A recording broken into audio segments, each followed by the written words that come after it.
Rogene Man is here with another Artful paper clay tutorial. Last time I showed you how to make these flowers out of paper clay. Today we're going to paint them. First thing you do is apply 2 thin coats of gesso to the paper clay. That protects it from moisture, from staining, and it makes it more durable. Next I apply 2 coats of gloss medium. That's a gloss acrylic medium. That works best for this process. Make sure not to let the medium pool in any of the crevices. This will protect the gesso from getting stained by the paint. It keeps it its whitest white. Next we want this effect where we put dark paint into the crevices and it brings out the detail work of the clay.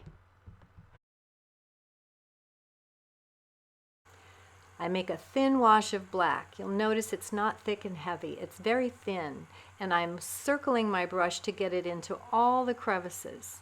I'm only going to paint half of this flower at a time because I want to remove the paint before it dries. So I'm using a moist paper towel and wiping away the paint from the surface, leaving it in the crevices.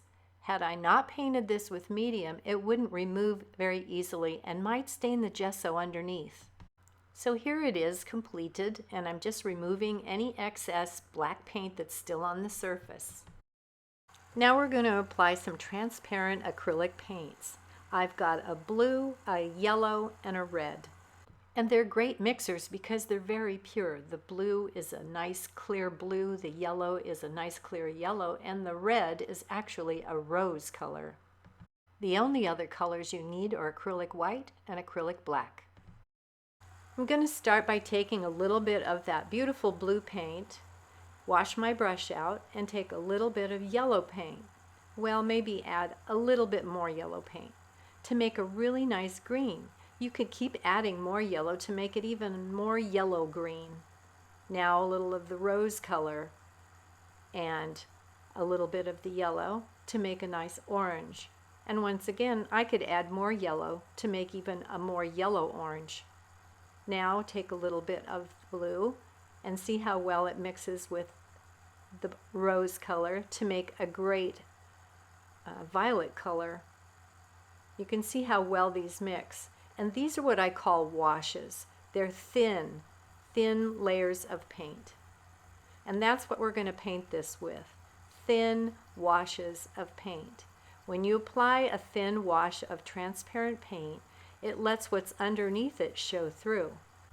It lets the light go through the paint, hit the white of the clay, and bounce back. So it makes more of a luminous look. Plus, it lets the black show through.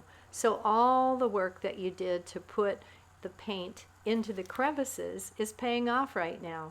You see all the detail marks have shown up really well. So we don't want to cover those up. So keep painting with transparent paint. So I call this my first pass. I paint everything a color. I'm not too concerned about making the colors the exact colors that I want them. So I've got a rose color and now an orange color, which I can adjust. So there's my first pass of 2 colors. Now I want to paint the center with a little bit of yellow. And I want this whole thing to dry completely before I add a second coat. Now I'm going to do my second pass. And for the second pass, you make the colors the way you want them to be. So I've added a little bit of white and a little bit of yellow to the rose color. When you add white to a transparent paint, it makes it opaque, which means it covers over what's underneath it. However, this is still a thin layer of paint. I'm not painting with heavy paints here.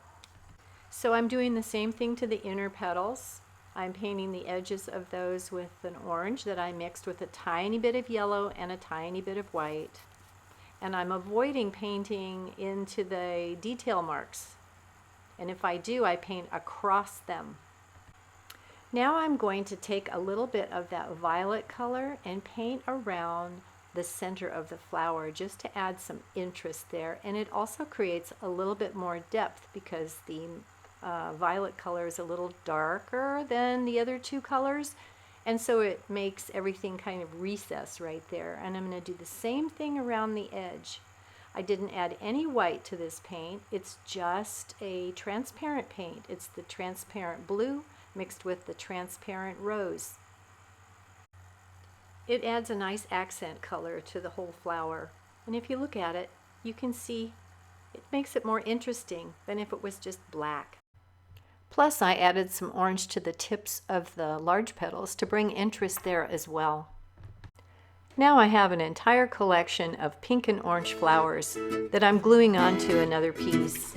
This has been Rogene Manis showing you how to paint a paper clay flower that I showed you how to make in another video. Get my new book, Artful Paper Clay, Techniques for Adding Dimension to Your Art, available on Amazon.com, Northlightshop.com, and wherever you buy great books. See you next time.